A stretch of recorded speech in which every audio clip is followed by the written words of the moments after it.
We have to support each other. We have to support the call out of racism whenever and wherever it is. At the same time, we believe that calling for these changes will end up benefiting, in fact, not just Chinese, not just Black Canadians, but all of us, all Canadians. Advocacy groups nationwide are echoing calls for real action against systemic racism in Canada. The nation has been gripped by protests against police violence in the aftermath of the death of George Floyd in the United States. And community activists say those protesters are asking for a change that would benefit all Canadians. I don't know what it's like to be afraid to allow your children to go out the door if you're a Black mother or father. I don't know what it's like for a parent to instruct their Black teenage son to say, here's how you have to behave if you are stopped by police so that they don't get harmed in some way. These are things that I don't understand. But the thing is, all of these different communities understand racism because we've all experienced it. Canadians have become increasingly aware of the potentially deadly outcomes when police interact with Canadians of color. That came to a head this past weekend when thousands across Canada rallied against police violence.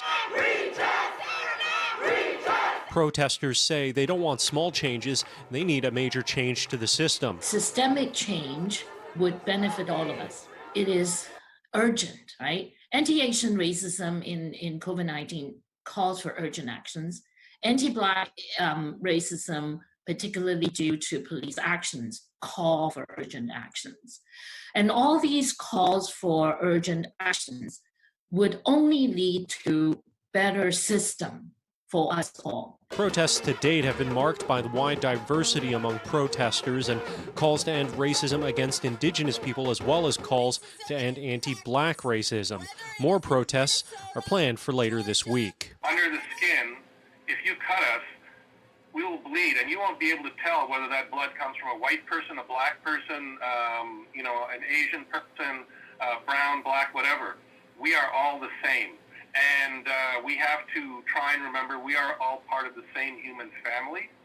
We are one, regardless of our skin, our blood, our race, whatever.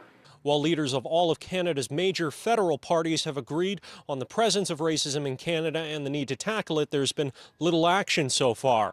The Prime Minister emphasizing that systemic racism does exist in Canada, but offering little in the way of concrete ideas or reflections on his role as the head of that system. In Ottawa, Xiaoli Li, City News.